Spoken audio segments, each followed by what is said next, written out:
Hi.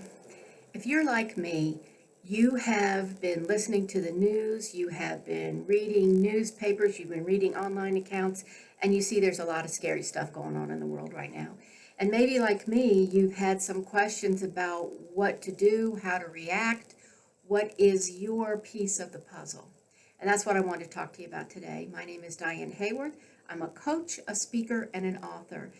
And I help people understand we're here to live from the light of love.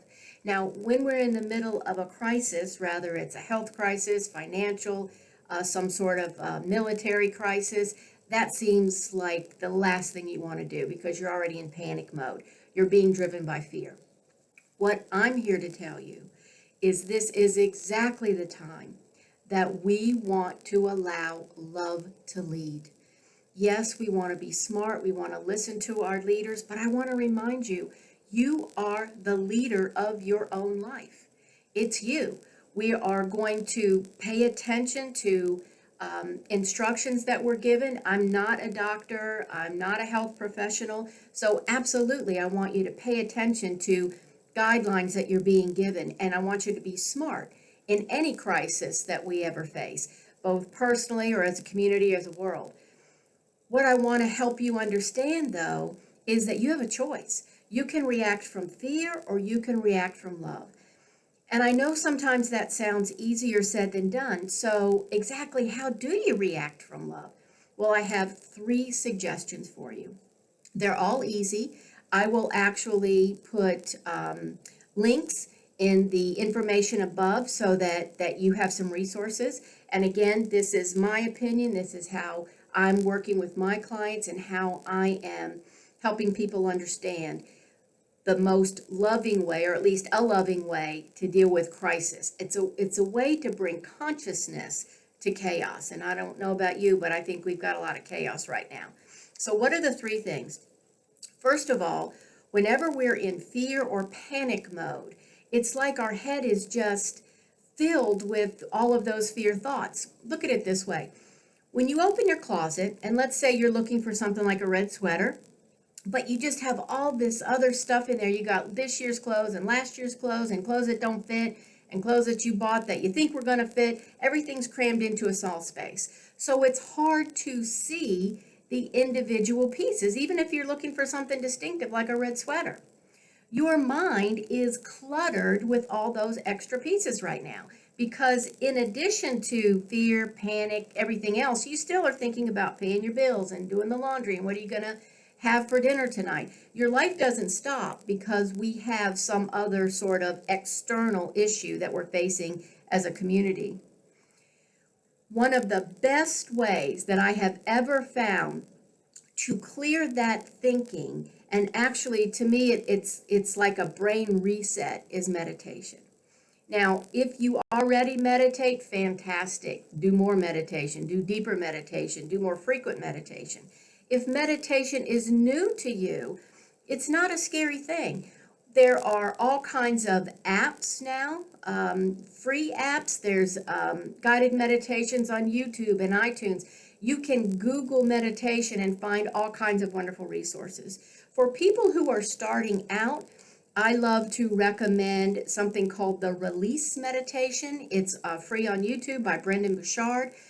It's a wonderful way to help you release those fear thoughts, not because you don't need to be vigilant, but because fear will not, it will interfere with other thoughts that help you take rational action. That's all we're doing here. I'm not telling you to pretend something's not happening, right, that's causing chaos or concern. I'm saying when you bring love to the process, you will react in a way that's more in line with your highest good. And what's good for you is good for your family, your community, your country, and the world. So meditation is one of the ways that you can help not suppress, but just help control those fear thoughts. That's number one. Number two, after we get our thinking a little calmer, one of the things we want to do is make sure that we're paying attention to the thoughts that matter. Scientists for years now have been telling us that there are cells in our physical heart that have intelligence. So when people talk to you about heart intelligence, or they knew in their heart something was right, or they had a decision they made from their heart, it's because your physical organ of the heart actually has intelligent cells in it. The same types of cells, from my understanding, that you have in the brain, just in a different, obviously in a different way. And again, I'm not a medical professional, I'm not a scientist, but I've actually studied this for decades now.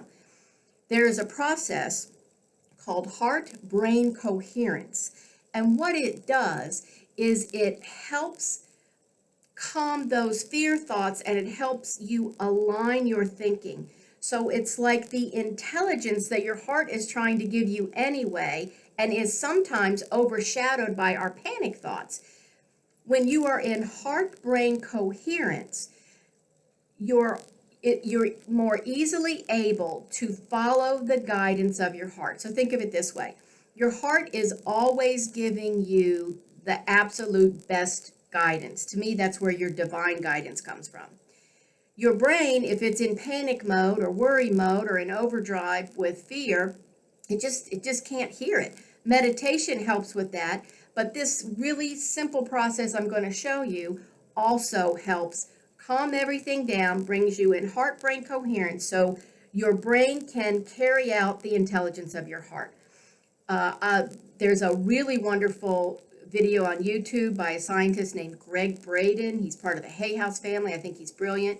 And he talks about this heart-brain coherence, which I believe came from the Heart Math Institute, another brilliant place. Dr. Joe Dispenza talks about it, but it's super simple. It takes 3 minutes. And I guarantee you, you've got 3 minutes. All you do is, if you can, if you're not driving a car, you shut your eyes, you put your hand on your heart, you imagine breathing in and out. I like to imagine breathing in and out of the heart. There's a process Robert Holden talks about that I love. You imagine you're breathing love in through the back of your heart and releasing love out through the front. You're just breathing in and out. Just that rhythmic breathing is going to help calm you down. But the other part of this is, while you're in that state, you actually bring up a moment in time where you remember any of these feelings: gratitude, compassion, care, appreciation, anything like that. Think about a time when you are really, truly grateful. Remember how your heart just opens up? There is a chemical reaction that is going on in your body. And from my understanding, from studying this from people who know, that chemical reaction that you're feeling your heart open is what helps bring that heart and brain into coherence. Again, I encourage you to Google heart-brain coherence. It's my understanding doing that for as little as 3 minutes a day can help change your chemical composition in your brain for up to 6 hours. And if you think about it, there is a chemical signature to fear, to worry, to overwhelm. And you know that feels different than the chemical signature of joy and peace and freedom and happiness. Now, what I'm telling you is, when we're in a time of crisis, it's my belief that you're going to make better decisions about yourself, your family, your business, your friends, if you're from a more peaceful place. These are 2 things that help you do that. The third part of this is using a process that was given to me called the Be Love Principles. Now, there are free resources on a site that I created called beloveprinciples.org that will absolutely help you go through this process, but let me give you an example. There are 4 principles in this template, and I'll show you what they are, I'll tell you what they are, and then I'll actually give you an example of how you can use them in this situation. So the very first principle is, greet everyone with an open heart without an agenda. And I know that sounds a little weird, but I'll explain that in a minute. Principle 2 is, see the divine essence in everything. 3 is, forgive quickly, completely, and unconditionally. And the fourth principle is remember you never left the light of the all. Now, I know that that may sound a little weird when you're dealing with a health crisis or uh, any kind of huge chaos in your life. How are those principles going to help you? Well, let me give you an example. So let's say you are dealing with a specific health crisis. Right now in the world, many of us are worried about viruses spreading. So let's look at that as an example. That's something that I did. And again, this process was actually given to me. You can go to beloveprinciples.org and see the whole story, but right now I just want to take you through the process. When I would sit and quiet myself, shut my eyes, slow my breathing, and ask, show me how to greet this crisis with an open heart without an agenda. Immediately, what I saw was that my filter of fear was gone. I was asking, how do I greet this with an open heart? How do I see this with fresh eyes? In essence, what we're doing is we're asking, how do we see this through the eyes of love? And to me, love is the divine, intelligent, creative, expansive energy that creates galaxies, that makes the moon come up, that makes the tides go in and out. That's the energy of the all. Spirit, God, universe, whatever you want to call it. That's how I want to look at this, not through my little narrow filter of fear. So that's the first thing. How do I greet this crisis with an open heart without an agenda? And just settle into that. You might even want to write down what you get. And if you don't get anything now, know you will. The fact that you are opening yourself up to this process is what's really important. So the second principle, show me the divine essence here. What I was shown actually immediately was during a specific health crisis, there was a unifying factor.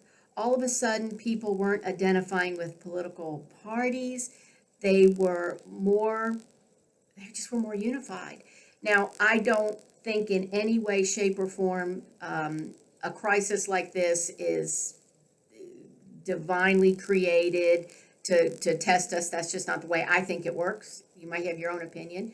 But I do think these are always opportunities to see how can I bring love to what I'm experiencing in my own life. We are divine beings, but we're having human experiences. So I want to bring the divine intelligent part of me to this process.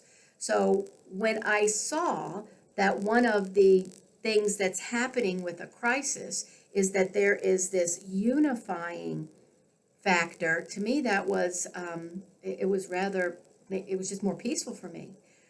What it helped me understand is we're here not only to love ourselves through crisis, we're here to love each other through a crisis.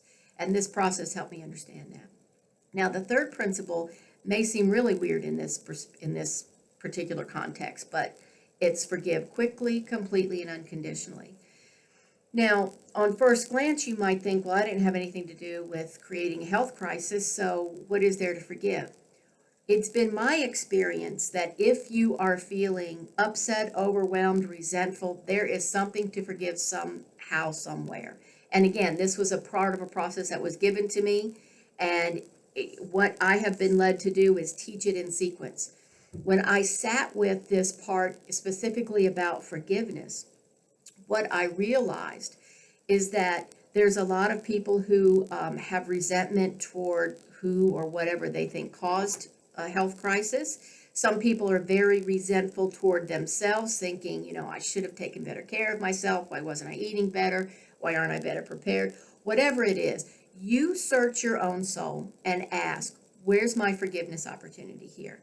Now, what occurred to me was the energy that anybody holds in their body of resentment, of guilt. Those are energies that stop us from physical healing. Just like fear is an energy that actually suppresses the immune system. Now, I didn't come up with that. That's what scientists and doctors tell us. So to me, finding forgiveness opportunities is just absolutely key to healing, no matter what. The fourth principle, and to me, I don't want to say it's the most important, but It's absolutely key to any healing I've been doing in the last couple of years since I got these principles. And that is, remember, we're all part of that divine light of the all. We're here to live from the light of love. And that helps us remember that. The way I do that is if I'm scared, if I'm upset, if I'm fearful, I'll shut my eyes and I will imagine myself in a beautiful column of beautiful golden light. And I'll actually imagine that that light infuses, it kind of comes in through the top of my head, goes through my body, my physical body, infusing each cell with love, with light, with healing, with compassion, with divine intelligence. I imagine it's just energizing and revitalizing and helping my cells remember their divine source. So those are the 3 suggestions I have for you today on how we bring consciousness to chaos. Meditation, doing breathing exercises like this heart-brain coherence I talked about, and bring love to it by using tools like the Be Love principles. We're here to love each other through this physical life. That's how we lead with love. I'm Diane Haworth. I'm an author, a speaker, and a coach. I'm here to support you. I'm here to help you love each other through this. And I hope this has been of service to you. If so, please share it. We want to spread as much love on the planet now and just all the time. That's what we want to spread, is the truth of love. And I just want to help remind you, live from the light of love. Do everything you can to bring consciousness to chaos. I'll see you next time.